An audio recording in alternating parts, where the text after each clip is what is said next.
Episode की शुरुआत होती है और हम देखते हैं कि जुआंग क्लास में बैठकर जिंगर के बारे में ही सोच रहा था कि कल कैसे उसने उसका हाथ पकड़कर उसे कहा कि वो उसका बहुत ही अच्छा फ्रेंड है, पर आखिर उसका ये सब कहने का मतलब क्या था। और यहाँ पर उसे अपने ख्यालों में खोता हुआ देखकर टीचर जुआंग को ब्लैक बोर्ड पर आकर क्वेश्चन सॉल्व करने के लिए कहते हैं। जुआंग अब यहाँ से सीधा जिंगर के पास जाता है और उससे पूछता है कि कल तुमने मुझसे कहा था ना कि तुम मेरे काफी अच्छे फ्रेंड हो, तो ये फ्रेंड वाला रिलेशनशिप हमारा कब तक रहने वाला है। जिस बात पर जिंगर सोचने लगती है कि जब भी मैं किसी काम को फ्यूचर पर छोड़ती हूँ तो वो हमेशा अधूरा ही रह जाता है। ये सोचकर वो उसे बोल देती है कि इसका मतलब ये है कि हम दोनों हमेशा ही फ्रेंड्स रहेंगे। जो सुनकर जुआंग अब यहाँ पर उसे कन्फेस करने वाला था कि वो उसके साथ फ्रेंड्स नहीं रहना चाहता, बल्कि वो उसका बॉयफ्रेंड बनना चाहता है। लेकिन तभी वहाँ पर सीनियर आ जाता है। वो बताता है कि नए रूल्स बनाए गए हैं कि अगर कोई भी क्लब ओनर किसी सेमेस्टर में 3 सब्जेक्ट से ज़्यादा फेल हो गया तो उसके क्लब को बंद कर दिया जाएगा।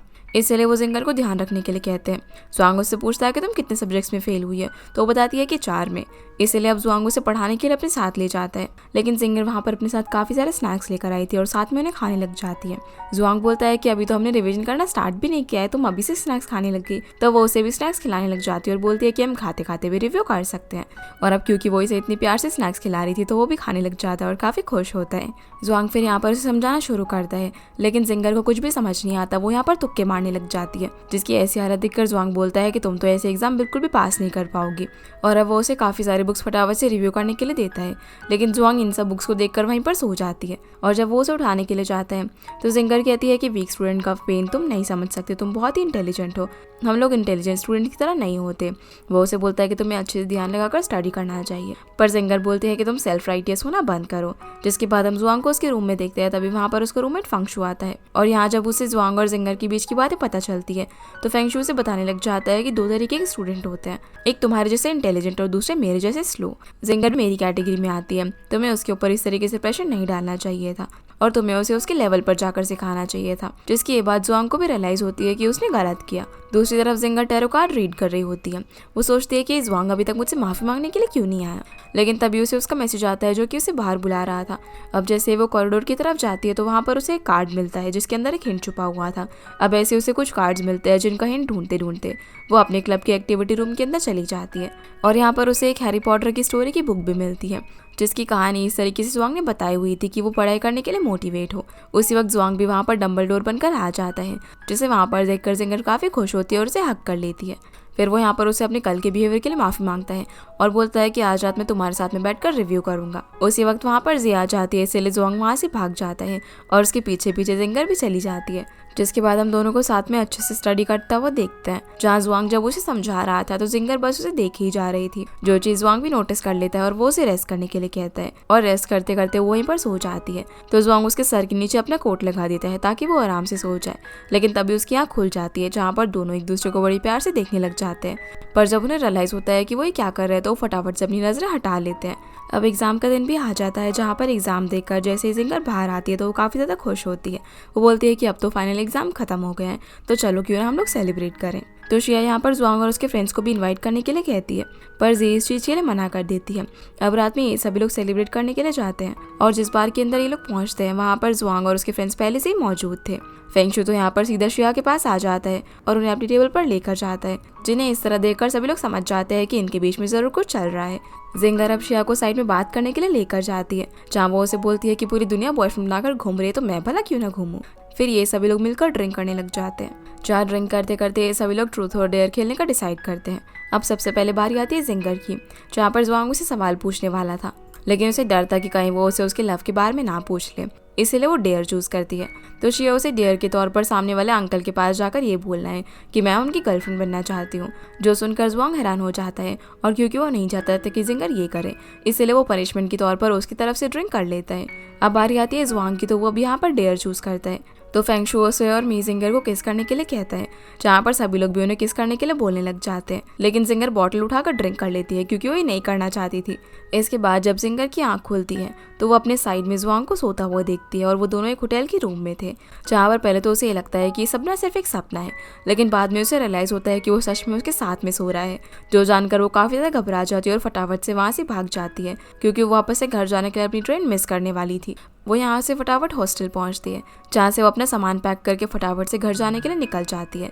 रास्ते में जी से उसकी बात भी होती है, जहाँ वो उससे पूछती है कि वो और जुआंग एक रूम में क्या कर रहे थे। तो वो उसे उसकी कल रात की वीडियो शेयर करती है, जहाँ पर उसने कुछ ज़्यादा ही ड्रिंक कर ली थी और वही उस बेचारे को खींच कर रूम के अंदर लेकर गई थी, जिस चीज़ से वो काफ़ी ज़्यादा एम्बैरस होने लग जाती है। जिसके बाद हम सिंगर को हॉलीडेज में उसके घर पर एंजॉय करता हुआ देखते हैं, जहाँ पर वो मज़े से एनिमेशन देख रही थी। तभी डोरबेल बजती है और वो सोचती है कि उसने जो मिल्क टी ऑर्डर की थी वो आई होगी, लेकिन जैसे वो दरवाज़ा खोलती है तो वहाँ पर जुआंग था, जिसे देखकर वो फटाफट से दरवाज़ा बंद कर लेती है और सोचती है कि क्या ये कोई सपना है। जुआंग उसे दरवाज़ा खोलने के लिए कहता है तो सिंगर उसे वेट करने के लिए बोलकर ड्रेस चेंज कर आती है।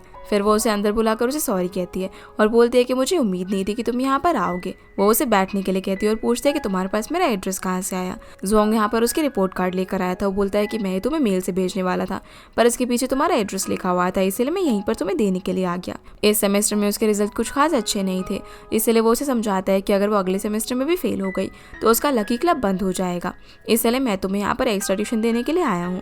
जुआंग बोलती है कि तुम मेरे लिए यहाँ तक आए हो, इसलिए चलो अब कुछ बार स्पाइसी खाने के लिए चलते हैं। फिर ये दोनों बार खाना खाने के लिए चले जाते हैं, पर स्पाइसी खाना खाने की वजह से बेचारे जुआंग की यहाँ पर हालत ख़राब हो जाती है और जिंगर उसे यहाँ पर साथ में दूध भी पिला देती है। उसी वक्त जुआंग को फेंगशु का कॉल आता है, जिसे पिक करने के लिए वो यहाँ से बाहर चला जाता है। फेंगशु बोलता है कि मैं तुम्हें मिलने के लिए तुम्हारे घर आ गया, लेकिन तुम्हारी मॉम ने कहा कि तुम अपने दोस्तों के साथ ट्रिप पर घूमने के लिए गए हो, लेकिन तुम्हें ट्रिप पर जाना तो बिल्कुल भी अच्छा नहीं लगता, तो क्या तुम जिंगर के साथ हो। जुआंग बोलता है कि मैं जिंगर के घर पर हूँ। ये बोलकर वो कॉल कट कर देता है। इधर जिंगर को भी जी की कॉल आती है, जहाँ पर वो उसे बातों बातों में बता देती है कि मैं अभी जुआंग के साथ स्पाइसी फूड खा रही हूँ, जिस पर जी बताती है कि वो स्पाइसी फूड बिल्कुल भी नहीं खा सकता।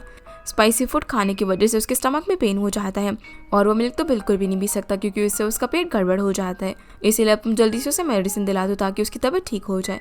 उसी वक्त जुआंग भी वहाँ पर आ जाता है, जो वहाँ पर आकर फिर से स्पाइसी फूड खाने लग जाता है, जिसे इस तरह खाते हुए देखकर जिंगर सोचने लगती है कि ये सिर्फ मेरे लिए स्पाइसी फूड खा रहा है, जबकि ऐसा करने से उसकी तबीयत भी खराब हो सकती है। तो जिंगर उसे रुकने के लिए कह देती है और बोलती है कि ये खाना बहुत ज़्यादा स्पाइसी है और मेरे पेट में ना दर्द हो रहा है, इसलिए अभी दोनों यहाँ से मेडिसिन लेने के लिए चाहते हैं। जहाँ पर जुआंग बहाना करने लग जाता है कि अरे मैं बीमार थोड़ी हूँ जो तुमने मेरे लिए भी मेडिसिन ली है, पर वो उसे बोलती है कि हाँ मैंने एक्स्ट्रा मेडिसिन ली है, अगर तुम्हें अच्छा फील ना हो तो तुम भी इसे खा लेना। जिंगर अब उसे बाय बोलकर चली जाती है, क्योंकि उसका घर आ गया था। तो जुआंग कहता है कि आज का दिन मेरा बहुत ही अच्छा गया, क्योंकि आज हमने पहली बार साथ में टाइम स्पेंड किया। जो सुनकर वो स्माइल करती है और उसे थैंक्स कहती है उसकी सिटी में आने के लिए। फिर वो अपने घर के अंदर चली जाती है, जहाँ वो उसकी डैड से पूछते हैं कि तुम भला अभी तक कहाँ थी। जहाँ तक मैं जानता हूँ हॉलीडेज में तुम हमेशा सिर्फ घर के अंदर ही रहती हो, और आज तुम कहाँ पर चली गई थी। तो अपने डैड को बताती है कि आज मेरा एक क्लासमेट यहाँ पर आया था, इसलिए मैं उसको यहाँ पर सिटी घुमाने के लिए गई थी। उसके डैड बोलते हैं कि भला इतनी दूर से यहाँ पर कौन आया है। तो जिंगर बताती है कि मेरा एक फ्रेंड मुझे ट्यूशन देने के लिए आया है, क्योंकि मैं 2 कोर्स के अंदर फेल हो गई हूँ। तभी डैड कहते हैं कि क्या वो अच्छा स्टूडेंट है। तो जिंगर कहती है कि वो तो बहुत ज़्यादा इंटेलिजेंट है। तो उसके डैड बोलते हैं कि ठीक है, तो फिर उसे बोल दो कि कल वो घर पर आकर तुम्हें पढ़ा दे। दूसरी तरफ हम जुआंग को देखते हैं, जहाँ पर स्पाइसी फूड खाने की वजह से उस बेचारे की हालत काफ़ी ख़राब थी। उसी वक्त उसे जिंगर का कॉल आता है, जो उसे बताती है कि तुम कल मेरे घर पर आ जाना मुझे पढ़ाने के लिए, क्योंकि घर पर कोई भी नहीं होगा, जिसके लिए जुआंग मान जाता है। अब जुआंग अगले दिनों से ट्यूशन देने के लिए उसके घर पर चला आता है, जहाँ पर दोनों स्टडी करना शुरू करते हैं। पर तभी जिंगर के डैड वहाँ पर आ जाते हैं। उन्हें देखकर जिंगर बोलती है कि अरे आप काम से इतना जल्दी आ गए। तो डैड बताते हैं कि हाँ काम खत्म हो गया तो मैं घर आ गया, और क्या तुम्हारा क्लासमेट आ गया है। जिस पर वो हाँ में जवाब देती है और उन्हें डिस्टर्ब ना करने का बोलकर अपने रूम के अंदर स्टडी करने के लिए जाती है, जहाँ पर ये दोनों पढ़ाई करना शुरू करते हैं और जुआंग बुक लेने लगता है। तो उसका हाथ जिंगर के हाथ से टच हो जाता है। उसी वक्त डैड यहाँ पर इन दोनों के लिए स्नैक्स लेकर आ जाते हैं, और इन्हें इस तरह देखकर वो पानी लेने के बहाने यहाँ से बाहर चले जाते हैं, जहाँ पर डैड को देखकर ये दोनों भी काफ़ी नर्वस हो गए थे। अब ये दोनों पढ़ाई करना शुरू करते हैं, लेकिन इस बार जुआंग के फेस पर कुछ लगा हुआ था। तो जिंगर उसे बताती है कि तुम्हारे फेस पर कुछ लगा हुआ है। अब जैसे ही वो उसके फेस को टच करने लगती है, तभी उसके डैड फिर से आ जाते हैं, जिन्हें ऐसे करते हुए देखकर वो फिर से कुछ बहाना करके बाहर जाने लगते हैं। जुआंग जिंगर को बोलता है कि मैं तुम्हारे डैड को सब कुछ एक्सप्लेन करता हूँ, कहीं वो कुछ गलत ना समझ ले। पर जिंगर कहती है कि मैं जाकर एक्सप्लेन करती हूँ। अब ये दोनों जैसे ही बाहर की तरफ आ रहे थे, तभी गलती से बेड पर गिर जाते हैं, और उसी वक्त फिर से डैड अंदर आ जाते हैं, जिन्हें देखकर ये दोनों फटाफट से उठ जाते हैं। और डैड बोलते हैं कि मैं खाना बनाने के लिए जा रहा हूँ, और दरवाज़ा बंद करके चले जाते हैं। तभी जिंगर जुआंग को बताती है कि मेरे डैड को खाना बनाना नहीं आता, इसीलिए अभी दोनों जैसे ही बाहर आते हैं तो देखते हैं कि जिंगर के डैड को चोट लग गई है, क्योंकि वो माइक्रोवेव में खाना गर्म कर रहे थे, पर उन्होंने गलत बर्तन इस्तेमाल कर लिया था। तो जुआंग यहाँ पर उन्हें काफ़ी अच्छे से समझाने लग जाता है, क्योंकि वो इंटेलिजेंट तो था ही, जिससे जिंगर के डैड काफ़ी ज़्यादा इंप्रेस हो जाते हैं। फिर जुआंग बोलता है कि आज मैं आप लोगों के लिए खाना बनाता हूँ। तो जिंगर उससे पूछती पूछती है कि क्या तुम्हें खाना बनाना आता है, जिस पर वो बताता है कि मेरे पेरेंट्स काम की वजह से ज़्यादातर घर पर नहीं होते थे, इसलिए मैं खुद ही अपने लिए खाना बनाया करता था। आज आप दोनों रेस्ट कीजिए और मैं आप लोगों के लिए खाना बना कर लाता हूँ। जुआंग अब डिनर रेडी करता है और ये सभी लोग साथ में बैठकर डिनर करने लग जाते हैं, जहाँ डैड उसे बोलता है कि तुम तो हर काम में बहुत परफेक्ट हो, तुम्हें तो काफ़ी सारी लड़कियाँ लाइक करती होगी और तुम्हारी काफ़ी गर्लफ्रेंड भी होगी। तो जुआंग बताता है कि मेरी कोई भी गर्लफ्रेंड नहीं है, जिस पर डैड बोलते हैं कि क्या पता तुम्हारी यूनिवर्सिटी में कोई लड़की तुम्हें पसंद करती हो और बहुत ही जल्दी तुम्हारी गर्लफ्रेंड भी बन जाएगी। जो सुनकर ये दोनों ही स्माइल करने लग जाते हैं। अब खाना खाने के बाद जब ये दोनों बाहर आते हैं तो जुआंग कहता है कि तुम्हारे डैड बहुत ही अच्छे हैं। जो सुनकर जिंगर कहती है कि क्या तुम्हें सच में लगता है कि मेरे डैड बहुत अच्छे हैं। जुआंग कहता है कि मैं आज बहुत ज़्यादा खुश हूँ। जो सुनकर जिंगर बोलती है कि आज मैं भी बहुत ज़्यादा खुश हूँ। तभी एक कपल वहाँ पर आते हैं जो कि उनकी फ़ोटो उन्हें क्लिक करने के लिए कहते हैं, इसलिए जिंगर उनकी फ़ोटो क्लिक करती है। अब हॉलीडे ख़त्म होने के बाद ये लोग यूनिवर्सिटी में वापस आ जाते हैं, जहाँ पर सभी लोग मिलकर फ्रेशर्स को वेलकम करते हैं। लेकिन यहाँ सीनियर देखता है कि जी की हालत थोड़ी सी ख़राब लग रही है, इसलिए वो उसे मेडिसिन देते हैं और अपना ख्याल रखने के लिए कहते हैं। तभी वहाँ पर एक फ्रेशर आता है जो कि उसे अपना नाम यांग बताता है। वो यहाँ पर जी को उसकी ड्रेसिंग सेंस की वजह से लड़का समझ रहा था और जी भी उसे करेक्ट नहीं करती। फिर वो उसे उसका डॉम दिखाने के लिए लेकर जाती है। दूसरी तरफ हम फेंगशू और जुआंग को देखते हैं, जहाँ हमें पता चलता है कि असल में आज जुआंग जिंगर को प्रपोज करने वाला है, इसलिए वो यहाँ पर काफ़ी अच्छे से डेकोरेशन वगैरह कर रहा होता है। लेकिन तभी उधर की साइड जिंगर आ जाती है, जिसे देखकर वो दोनों टेबल के नीचे छुप जाते हैं और क्योंकि वो उसकी डेकोरेशन देख ना ले, इसलिए फेंग को एक आइडिया आता है। वो जिंगर के पास जाता है, जहाँ वो उसे बोलता है कि तुम फ्रेशर्स को कैंपस दिखाने वाली हो ना आज, और इस चीज़ को और अट्रैक्टिव बनाने के लिए सीनियर ने यहाँ पर एक मैस्कॉट को अरेंज किया है। उसी वक्त जुआंग टेडी बेयर की ड्रेस में मैस्कॉट बनकर आता है। जिंगर तो उसे यहाँ पर देखकर पहचान नहीं पाती और ये दोनों एक दूसरे से इशारों में बात करने लगते हैं। इधर हम जी को देखते हैं जो जब डॉम के अंदर यांग का सामान रख रही होती है, तभी वो तबीयत खराब होने की वजह से वहीं पर बेहोश हो जाती है और यांग उसे संभालता है। सीन अब जिंगर पर आता है, जो कि सीनियर से थैंक्स कहती है उसके लिए एक मैस्कॉट अरेंज करने के लिए। तभी वहाँ पर जुआंग आता है टेडी की ड्रेस में, जिसे देखकर सभी लोग काफ़ी ज़्यादा एक्साइटेड हो जाते हैं। फिर उसके साथ ही जिंगर फ्रेशर्स को कैंपस का टूर कराने के लिए लेकर जाती है और सीनियर सोच में पड़ जाता है कि आखिर यहाँ पर ये सब क्या हो रहा है, मैंने बना कब मैस्कॉट को अरेंज किया। इधर हम जुआंग को देखते हैं, जो कि सोच रहा था कि वो किस तरह से जिंगर को प्रपोज करेगा और वो कैसे खुश होकर उसे हाँ बोल देगी। लेकिन जैसे ही वो उस जगह पर पहुंचता है जहाँ पर उसने उसके लिए डेकोरेशन की हुई थी, तब तक वहाँ से सब कुछ गायब हो चुका था। असल में उसने वहाँ पर फेंगशू को डेकोरेशन का ध्यान रखने के लिए बोला था, लेकिन वो वहाँ से शिया के पास चला जाता है, जहाँ से कोई उनकी सारी डेकोरेशन हटा देता है। और अब क्योंकि जुआंग का पूरा प्लान फेल हो चुका था, इसलिए वो यहाँ से जाकर फटाफट से फेंगशू को कॉल करता है, जो उसे बताता है कि मैं तो शिया के साथ हूँ। ये सुनकर जुआंग अपसेट हो जाता है, क्योंकि उसके प्रपोजल का प्लान पूरा खराब हो चुका था। अब कैंपस वगैरह दिखाने के बाद जिंगर जब वापस से अपनी रूम में आती है, तभी वहाँ पर शिया भी आती है, जो उसे बोलती है कि आज जुआंग ने तुमसे कन्फेस किया और सरप्राइज है, तुम्हें कैसा लगा। जिंगर बोलती है कि उसने तो मुझसे कुछ भी कन्फेस नहीं किया और ना ही कोई सरप्राइज मिला मुझे। तो शिया बताती है कि जुआंग ने तुम्हारे लिए कैसे डेकोरेशन वगैरह की हुई थी और वो तुम्हारे साथ पूरे दिन टेडी की ड्रेस पहनकर घूम रहा था। जो सुनकर जिंगर काफ़ी शॉक हो जाती है। अब जैसे ही वो उन सभी फोटोज़ को देखती है, तभी उसे रियलाइज़ होता है कि हाँ, वो सच में जुआंग ही था, जो कि उसकी पूरे दिन से मदद कर रहा था।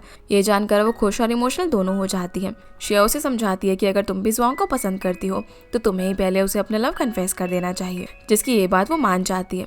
इधर हम जुआंग को देखते हैं, जिसकी तबीयत ठीक नहीं थी और वो यांग के रूम में रेस्ट कर रही थी। जैसे उसकी आंख खुलती है, तभी वहाँ पर सीनियर आता है, जो उससे बोलता है कि ये तो मेल डॉम है ना, तुम यहाँ पर क्या कर रही हो। और तब जाकर यांग को पता चलता है कि असल में जी एक गर्ल है। जो सुनकर वो चौंक जाता है। जिसके बाद हम जी को इन्फर्मरी में देखते हैं, जहाँ पर शिया उसका ध्यान रखने के लिए आई हुई थी। यांग भी यहाँ पर बैठा हुआ था, जिसे काफ़ी बुरा फील हो रहा था, क्योंकि पहले तो उसने जी को एक लड़का समझा और दूसरा उसे ऐसा लग रहा था कि उसकी वजह से जी की तबीयत खराब हुई है, क्योंकि वो बीमार होने के बाद भी उसकी हेल्प करने के लिए आई थी। इसलिए अब शिया इन दोनों को यहीं पर छोड़कर चली जाती है और यांग उसकी देखभाल करने लग जाता है। जिसके बाद हम जिंगर को देखते हैं, जिसने कि एक अजीब सी कॉस्ट्यूम पहनी हुई थी, क्योंकि उनके कॉलेज में कॉस्ट्यूम डे होने वाला था। जो देखकर शिया उसे बोलती है कि क्या तुम ये पहनकर जुआंग से अपना लव कन्फेस करोगी, जिस पर वो हाँ में जवाब देती है। शिया बोलती है कि ऐसे तो तुम कभी भी उसे नहीं पा सकती, तुम्हें अपनी नहीं बल्कि उसकी चॉइस का ख्याल रखना चाहिए कि उसे क्या पसंद है और वैसे ही ड्रेसअप होकर जाना चाहिए। फिर वो उसके लिए एक अच्छी सी ड्रेस अरेंज करने के लिए यहाँ से चली जाती है। उसी वक्त शिया को जी का कॉल आता है, जो उसे बताती है कि मेरी तबीयत खराब है, इसलिए मैं इन्फर्मरी में हूँ और कल जुआंग का बर्थडे है, इसलिए तुम मेरी तरफ से उसे उसका बर्थडे प्रेजेंट दे देना, जो कि मेरे बेड पर रखा हुआ है। जिसे जैसे ही जिंगर ओपन करती है तो उसके अंदर एक ड्रेस थी। ये देखकर उसे लगता है कि जुआंग ना एक क्रॉस ड्रेसर है, यानी कि उसको लड़कियों के कपड़े पहनना अच्छा लगता है। इसलिए वो अगले दिन सूट पहनकर जुआंग के सामने जाती है, जहाँ पर जुआंग तो उसको देखकर एकदम हैरानी रह जाता है। जिंगर उसे वो ड्रेस दिखाकर उसके साथ फ्लर्ट करने लग जाती है। फिर वो उसे उस ड्रेस को पहनकर उसके साथ पार्टी में चलने के लिए बोलती है और कहती है कि आज पूरी दुनिया को पता चलने दो कि तुम मेरे बॉयफ्रेंड हो। जिसकी ये बात सुनकर जुआंग पूछता है कि कहीं तुमने ड्रिंक वगैरह तो नहीं की। जिंगर उसे बोलती है कि आज से तुम मेरे बॉयफ्रेंड हो ना, जिस पर वो हमें जवाब देते हैं और पूछता है कि क्या अब हम कपल हुए, जिस पर जिंगर भी हाँ बोलती है। अब ये दोनों एक दूसरे को किस करने ही वाले थे, पर तभी जिंगर उसे रोक देती है और बोलती है कि पहले तुम मुझे ये बताओ कि तुम क्रॉस ड्रेसर क्यों हो। जुआंग बोलता है कि ये सब जी की वजह से हुआ। वो उसे बताने लग जाता है कि कैसे उन दोनों के अंदर बैठ लगी थी कि अगर 20 साल तक मेरी कोई भी गर्लफ्रेंड नहीं बनेगी तो मैं लड़कियों की तरह ड्रेसअप होकर घूमूंगा। उसने तो यहाँ तक कि मुझे ये भी बोल दिया था कि अगर तुम्हारी कोई गर्लफ्रेंड नहीं बनी तो हम दोनों कपल बन जाएंगे, पर भला उसके साथ कौन रिलेशनशिप में आना चाहेगा। जिसकी ये बात सुनकर जिंगर अपसेट होकर यहाँ से जाने लगती है, पर जुआंग उसे रोककर सॉरी बोलते हैं और बोलता है कि इसमें मेरी कोई भी गलती नहीं थी, ये सब कुछ सी की वजह से हुआ है। मैं तुम्हें ये सब पहले बताने वाला था पर मुझे समझ नहीं आया कि मैं तुम्हें कैसे बताऊं। जिंगर बोलती है कि क्या तुम अब भी नहीं समझ पाए कि जे ने तुमसे वो सब कुछ क्यों कहा था, क्योंकि वो तुम्हें पसंद करती है। जो सुनकर जुआंग काफ़ी हैरान हो जाता है। जुआंग बोलता है कि ये भला ये कैसे पॉसिबल हो सकता है, वो तो मेरी बडी है, वो स्कूल में हमेशा मुझे बुली किया करती थी और उसे ये भी पता है कि मैं तुम्हें पसंद करता हूँ। पर जिंगर उसे मना कर देती है कि वो दोनों अब रिलेशनशिप में नहीं आ सकते और उसे हैप्पी बर्थडे विश करके यहाँ से चली जाती है। जिसके जाते ही जुआंग को जी का कॉल आता है, पर वो उसका फ़ोन नहीं उठाता तो वो उसे हैप्पी बर्थडे विश करती है। जहाँ जुआंग उसे मैसेज करता है कि आई एम सॉरी, अगर जिंगर मेरे साथ नहीं है तो मेरे जीतने का कोई फ़ायदा नहीं है। जो बात सुनकर जी भी सैड हो जाती है और अब उसकी तबीयत ठीक हो चुकी थी। उसे इन्फर्मरी से डिस्चार्ज कर दिया गया था, जहाँ पर यांग उसकी केयर करने के लिए वहीं पर उसका वेट कर रहा था। तो वो उसे अपने साथ वॉक पर चलने के लिए कहती है, जहाँ जी उसे बताती है कि मैं अपसेट हूँ। मेरा एक मेल चाइल्डहुड फ्रेंड है जो कि मेरी फीमेल चाइल्डहुड फ्रेंड को पसंद करता है और मेरी फ्रेंड भी उसे पसंद करती है। अगर वो दोनों एक दूसरे के साथ हो गए तो क्या मेरी फ्रेंड हैप्पी रहेगी। जिस पर यांग उसे समझाने लग जाता है कि तुम्हारी फ्रेंड बहुत ही ज़्यादा लकी है, क्योंकि तुम्हारा जो मेल चाइल्डहुड फ्रेंड है और जो तुम्हारी फीमेल चाइल्डहुड फ्रेंड है वो दोनों ही तुम्हारे काफ़ी ज़्यादा क्लोज हैं। वो दोनों ही नहीं जानते कि आखिर इस प्रॉब्लम को सॉल्व कैसे किया जाए, और क्योंकि आप अपने दोनों ही फ्रेंड्स के इतनी ज़्यादा क्लोज हो इसलिए आपके लिए भी थोड़ा टफ डिसीजन है, क्योंकि आप अपने फ्रेंड्स को अबैंडन नहीं करना चाहती होंगी और मैं भी चाहता हूँ कि आपके जैसा कोई एक पर्सन मेरी लाइफ में हो। जो सुनकर जी स्माइल करने लगती है। सीन अब जिंगर पर आता है जो कि अपने रूम में काफ़ी सैड होती है। वो यहाँ पर जुआंग और जी की एक फ़ोटो देखती है जिसके पीछे जी ने लिखा हुआ था कि मैं तुम्हें हमेशा प्रोटेक्ट करूंगी। तभी वहाँ पर जी आ जाती है और ये दोनों बात करने के लिए बाहर जाते हैं। जी उसे बताती है कि ये फ़ोटो हमने हाई स्कूल में लिया था और फिर वो यहाँ पर उसे बताने लग जाती है कि वो जुआंग से कैसे मिली। जी कहती है कि मैं पहले ऐसे ही नहीं थी, मेरे भी लंबे बाल थे और मुझे भी लड़कियों की तरह ड्रेसअप करना बहुत ही अच्छा लगता था, पर जब मैं अपनी मॉम के साथ सिटी में शिफ्ट हुई तब जो मेरे आसपास के बच्चे थे वो मुझे बहुत ज़्यादा बुली करते थे। एक दिन जुआंग ने आकर मेरे लिए उन बच्चों को सबक सिखाया और मुझे प्रोटेक्ट किया, पर जब भी जुआंग आसपास नहीं होता था वो बच्चे मुझे फिर से परेशान करते थे। तो एक दिन जुआंग ने मुझे कहा कि क्या तुम थोड़ी सी स्ट्रांग नहीं बन सकती, तुम्हें प्रोटेक्ट करने के लिए कोई नहीं आएगा, तुम्हें खुद को ही प्रोटेक्ट करना पड़ेगा। जो सुनकर जी को बहुत रोना आया और घर जाकर उसने अपने बाल वगैरह काट लिए ताकि वो स्ट्रांग बन सके। उसके बाद से उसने खुद को, अपनी फैमिली को और जुआंग को प्रोटेक्ट करना शुरू कर दिया। वो उसे बोलती है कि मैं जुआंग को इसीलिए प्रोटेक्ट करना चाहती थी क्योंकि मैं शायद खुद को प्रूव करना चाहती थी, लेकिन अब मुझे ये सब नहीं करना है क्योंकि मैं ऑलरेडी स्ट्रांग बन चुकी हूँ। और ये जो मेरे जुआंग को प्रोटेक्ट करने का ऑब्सेशन था उसे तुम कुछ और मत समझना। जिससे इन दोनों के बीच की सारी मिसअंडरस्टैंडिंग क्लियर हो जाती है और सब कुछ ठीक हो जाता है। जिसके बाद हम जैंग को देखते हैं जो सोच रहा होता है कि वो जिंगर के पास जाकर ना उसे माफ़ी मांग लेगा और उसे थोड़ा एक्सप्लेन करने की कोशिश करेगा जिससे कि वो मान जाएगी, पर फेंगशू उसे रोक देता है और बोलता है कि अगर तुमने अब उसे एक्सप्लेन किया ना तो तुम पूरी ज़िंदगी भर उसे एक्सप्लेन करते रह जाओगे, इसीलिए तुम्हें उससे फिलहाल नहीं मिलना चाहिए। दूसरी तरफ जिंगर भी जुआंग से मिलने का सोच रही होती है, पर शिया उसे भी एडवाइस कर रही होती है कि नहीं तुम्हें नहीं मिलना चाहिए क्योंकि इन दोनों के लव एक्सपीरियंस के हिसाब से यही करना ठीक था।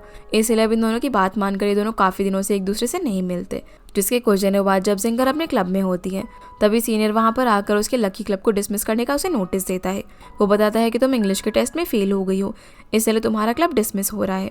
जिंगर अब यहाँ पर उसे रिक्वेस्ट करने लग जाती है और उसके भी यहाँ पर टीचर से बात करने के लिए कहती है। वो बोलती है कि मैं फ्यूचर में बहुत ही मेहनत करूँगी और वो लोग इस क्लब को डिसमिस ना करें, पर सीनियर कहता है कि मैं तुम्हारी तरफ से पहले ही बात करने की कोशिश कर चुका हूँ लेकिन इस सब का अब कोई फ़ायदा नहीं है, रूल्स तो रूल्स ही हैं, इसलिए अब तुम्हें अपने क्लब को बंद करना पड़ेगा। जुआंग ये सारी बातें बाहर खड़ा होकर सुन रहा था। जैसे ही सीनियर आता है वो उसे कहता है कि तुम सही टाइम पर आए हो, अब तुम सुडोकू क्लब को साइन कर सकते हो और अब इस पूरे रूम को तुम यूज़ कर सकते हो। पर इस चीज़ से जुआंग बिल्कुल भी खुश नहीं था। वो सीनियर से पूछता है कि जिंगर का क्या होगा, तो वो बताते हैं कि सेमेस्टर के टेस्ट में फेल हो गई है। लेकिन अगर वो मेकअप टेस्ट में पास हुई तो वो फिर भी क्लब को लीड नहीं कर सकती। जिसके बाद जिंगर ये सारी बात शिया को कॉल करके बताती है कि उसका क्लब डिसमिस हो गया है और सारी गलती मेरी है, मैं अब हार्ड वर्क करूंगी। जो सारी बातें जुआंग बाहर खड़े होकर सुन रहा था। वो यहाँ पर जिंगर के पास जाना चाहता था लेकिन वो नहीं जा पाता। फिर जब जिंगर अपने रूम के अंदर सैड होती है तो जी से बोलती है कि तुम चिंता मत करो, हम कोई ना कोई आइडिया जरूर निकाल लेंगे। जहाँ श्रेया उसे बताती है कि हम लोग क्लब को डिसमिस होने से रोकने के लिए स्टूडेंट्स की हेल्प लेंगे। इसीलिए वो लोग अगले दिन से पैम्पलेट्स वगैरह बांटना शुरू कर देते हैं ताकि लोग उनके क्लब को बचाने में उनकी मदद करें। पर ऐसे ही कुछ दिन बीत जाते हैं और कुछ भी नहीं होता और जुआंग जिंगर को इस तरह से परेशान नहीं देख पाता। उसे एक आइडिया आता है, वो सीधा ब्रॉडकास्टिंग स्टेशन रूम के अंदर जाता है जहाँ पर वो माइक में बोलकर सभी स्टूडेंट्स को कन्विंस करने लग जाता है लकी क्लब को सेव करने के लिए और बताता है कि लकी क्लब की जो ओनर है वो कितनी ज़्यादा अच्छी है, वो सभी लोगों को कितनी हेल्प करती है। जिसकी ये सारी बातों से काफ़ी सारे स्टूडेंट्स कन्विंस हो जाते हैं। जिसके बाद हम जुआंग को देखते हैं जहाँ पर सीनियर उसे ये सब करने के लिए डांट लगा रहा था। वो उसे बोलता है कि ये सब करके तुमने अच्छा नहीं किया, रूल्स तो सभी के लिए बराबर होते हैं। पर जुआंग उसे बोलता है कि उन्हें उनके लिए कोई एक्सेप्शन तो बनाना चाहिए। फिर हम जिंगर को देखते हैं जो कि अपना सामान पैक कर कर जा रही होती है। तभी वहाँ पर सीनियर आ जाता है जिसे जिंगर बोलती है कि मैं फ्यूचर में हार्ड वर्क करूंगी। तभी सीनियर जुआंग को रूम के अंदर बुलाता है जहाँ वो जिंगर को बताता है कि मैंने अपने सुडोकू क्लब का नाम चेंज कर दिया है और उसने अपने क्लब का नाम लक क्लब रख दिया होता है, जहाँ पर उसने सुडोकू और उसके लकी क्लब को दोनों को मर्ज कर दिया था। ये देखकर जिंगर काफ़ी खुश हो जाती है। जुआंग बताता है कि सीनियर भी इस नाम से एग्री है। तभी बाकी सभी लोग भी यहाँ पर आ जाते हैं और बोलते हैं कि हम तुम्हारे साथ हैं। जो सुनकर जिंगर काफ़ी खुश होती है। फिर ये सभी लोग साथ में मिलकर सामान वगैरह सेट करने लगते हैं। जहाँ ये सब करते हुए जिंगर और जुआंग एक दूसरे को देखे ही जा रहे थे और जब जी भी इन लोगों को देख रही होती है तो यांग उससे पूछता है कि आप इन लोगों को क्यों देख रही हो। तो जी बोलती है कि ये लोग कुछ अजीब बिहेव नहीं कर रहे। जिस पर यांग बोलता है कि क्या आपके पास कोई आइडिया है इन दोनों के बीच में सब कुछ सही करने के लिए। अब क्योंकि सब कुछ ठीक हो चुका था तो ये सभी लोग अब साथ में पिकनिक मनाने के लिए जाते हैं। जहाँ पर जिंगर जब अपने टेंट के अंदर होती है तभी वहाँ पर जुआंग उसे ब्लैंकेट देने के लिए आ जाता है और क्योंकि अभी दोनों एक दूसरे को चांस देना बिल्कुल भी मिस नहीं करना चाहते थे तो दोनों साथ में ब्लैंकेट को रखने लग जाते हैं। जहाँ पर ब्लैंकेट खींचते खींचते दोनों एक दूसरे के काफ़ी क्लोज आ जाते हैं और किस करने ही वाले थे। लेकिन तभी लिविन इन लोगों को बाहर से देखने लग जाता है जिस वजह से जिंगर वहाँ से चली जाती है। फिर ये सभी लोग साथ में बैठ जाते हैं जहाँ पर युआंग इन सभी को स्टोरी सुनाना शुरू करता है लेकिन उसकी घोस्ट स्टोरी से कोई भी डर नहीं रहा था।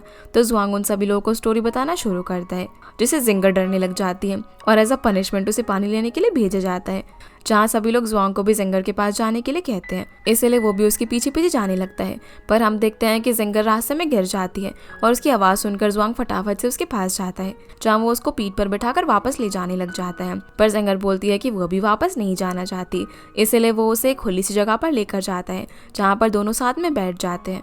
दूसरी तरफ हम जी और योंग को देखते हैं जो कि साथ में खाने वगैरह की तैयारी कर रहे थे। जहाँ पर यांग से बोलता है कि क्या मैं आपको जी बुला सकता हूँ, जिस पर वो मान जाती है और इससे हम लोग समझ पाते हैं कि वो जी को पसंद करने लगा है। जिसके बाद हम जिंगर और जुआंग को फील्ड्स में बैठा हुआ देखते हैं जहाँ पर जुआंग फाइनली उसे बता देता है कि मेरी जो तुम्हारे लिए फीलिंग्स है वो काफ़ी सिंसियर है और मैं तुम्हें सच में बहुत ज़्यादा पसंद करता हूँ। तभी वहाँ पर फायरवर्क्स होने लग जाते हैं जहाँ मौका देकर जिंगर जुआंग को किस कर देती है और फिर जुआंग भी उसे किस करने लग जाता है जिससे कि दोनों अब फाइनली एक रिलेशनशिप में आ चुके थे। इधर बाकी सभी लोग भी फायरवर्क्स को एंजॉय कर रहे थे और एक साथ में काफ़ी खुश थे। अब इन सभी लोगों के पिकनिक से वापस आने के बाद अगली सुबह जुआंग जिंगर से पूछता है कि क्या हम लोग कहीं बाहर चले आज घूमने के लिए, जिस पर वो हाँ कर देती है। पर उन्हें समझ नहीं आ रहा था कि वो दोनों कहाँ पर जाए। जहाँ जुआंग को तो फांगशु एडवाइस करता है कि उन्हें मूवी थिएटर जाना चाहिए, वहाँ पर उन्हें एक घोस्ट मूवी देखनी चाहिए और जब जिंगर डरेगी तो उसे मौका मिलेगा उसके साथ रोमांस करने का। इधर श्रेया जिंगर को एडवाइस कर रही होती है कि उन्हें एक पॉटरी वर्कशॉप में जाना चाहिए जहाँ पर वो दोनों साथ में काफ़ी अच्छा टाइम स्पेंड कर सकते हैं। वो उसे समझाने लग जाती है कि डेट ना रोमांटिक होनी चाहिए और एज अ डेमो वो उसे बोलती है कि वो ना डबल डेट पर चलते हैं। वो फेंगशु को भी साथ में आने के लिए बोल देगी। फिर जब ये सभी लोग साथ में जाते हैं तो वहाँ पर श्रेया उस घोस्ट मूवी को देखकर काफ़ी डर रही होती है और फेंगशु के गले लग रही थी। वो एक्सपेक्ट कर रही होती है कि जिंगर भी ऐसा ही कर रही होगी, लेकिन जिंगर और जुआंग तो उस मूवी के बारे में बात करने लग जाते हैं कि कैसे कितनी लो बजट मूवी और ज़ॉम्बी भी इन्होंने अच्छा नहीं बनाया है। फिर ये सभी लोग पॉटरी वर्कशॉप में जाते हैं जहाँ पर भी ये लोग काफ़ी इंजॉय करते हैं। जहाँ से आने के बाद जिंगर और जुआंग दोनों ही काफ़ी खुश थे।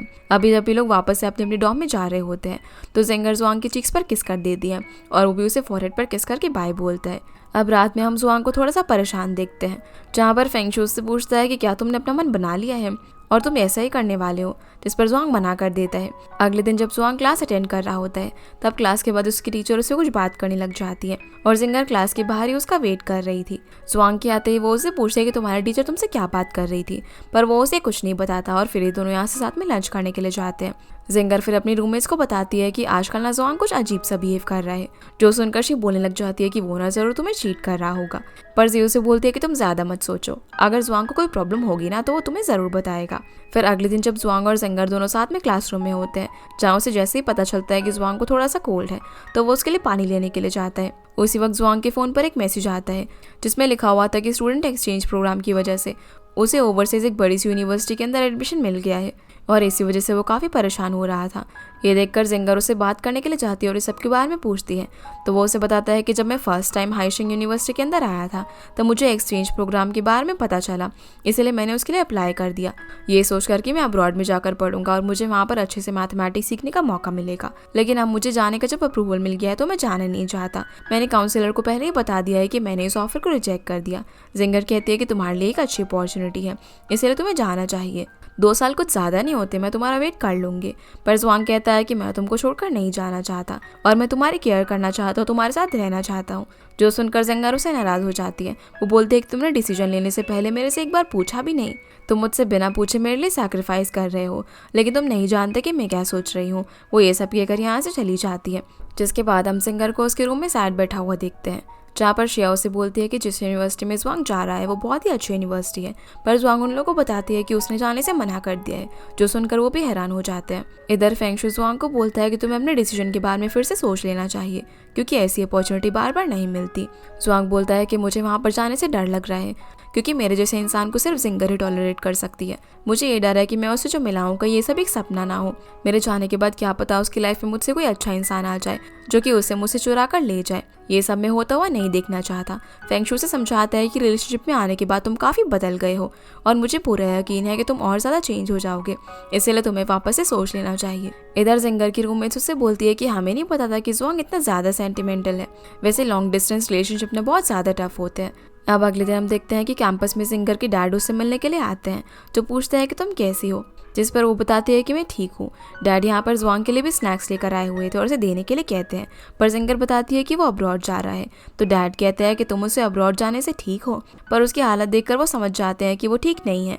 जिंगर बताती है कि उसके अब्रॉड जाने से मैं काफ़ी वरिड हूँ, क्योंकि वो वहाँ पर जाकर अकेला फील करेगा और जब वो वहाँ पर अकेला रहेगा तो उसे ऐसे रहने की आदत हो जाएगी, वो मेरे बिना भी रह पाएगा और कहीं वो मुझे भूल ना जाए। ये सुनकर डैड बोलते हैं कि तुम्हें एक दूसरे पर ट्रस्ट करना चाहिए। वो उसे बताने लगते हैं कि जब मैंने और तुम्हारी मॉम ने डेटिंग करना शुरू कर दिया था, मेरा ट्रांसफ़र दूसरी सिटी में हो गया था। उस वक्त तो सेल फोन्स भी नहीं थे, तो हमें एक दूसरे से बात करने के लिए टेलीफोन बूथ पर लंबी लंबी लाइनों में खड़ा होना पड़ता था, लेकिन फिर भी हमारी बात नहीं हो पाती थी। मैं तुम्हारी मॉम को हर टाइम मिस करता था। जब भी मैं हॉलिडे पर जाता था तो तुम्हारी मॉम मुझे बहुत ज़्यादा अच्छी लगती थी। वो उसे समझाता है कि तुम डायरेक्ट भी जुआंग को कह सकती है कि तुम इसे बहुत ही मिस करोगी, पर एंड में ये सब वर्थ इट रहेगा। इसलिए अब अगले दिन जुआंग जब अपनी क्लास अटेंड करने के लिए जाता है तो उसे उसकी टीचर कहती है कि क्या तुम अपना डिसीजन ले चुके हो, जिस पर जुआंग कहता है कि मैंने अपने डिसीजन के लिए श्योर हूँ कि मैं अब्रॉड नहीं जाऊँगा। जो सुनकर टीचर कहती है कि ठीक है, मैं भी तुम्हें दोबारा से फोर्स नहीं करूँगी। तभी उसे जिंगर का मैसेज आता है जो उसे वहीं पर मिलने के लिए बुलाती है, जहाँ पर वो दोनों पहली बार मिले थे। इसलिए अब जुआंग उसे गेट के पास जाता है, जहाँ पूरी वॉल पर जिंगर ने उन दोनों के जो भी मोमेंट साथ में उन लोगों ने बिताए थे वो सब कुछ पेंट करवा दिए होते हैं और उन सभी मोमेंट्स को जुआंग याद करने लगता है। फिर वो उसके सामने आती है और उसे कहती है कि ये मैटर नहीं करता कि तुम कहीं भी रहो, मैं हमेशा तुम्हारे साथ रहूंगी। जुआंग भी उसे कहता है कि मैं भी हमेशा तुम्हारे साथ ही रहूंगा। फिर दोनों एक दूसरे को किस करने लग जाते हैं और बोलते हैं कि अगर हम दोनों कभी अलग भी हो जाएंगे तो हम दोनों फिर से ज़रूर मिलेंगे। यानी कि अब दोनों ही जुआंग के अब्रॉड जाने पर एग्री कर गए थे और फिर से वापस मिलने का डिसाइड करते हैं। इसी हैप्पी एंडिंग के साथ ये ड्रामा यहीं पर खत्म हो जाता है।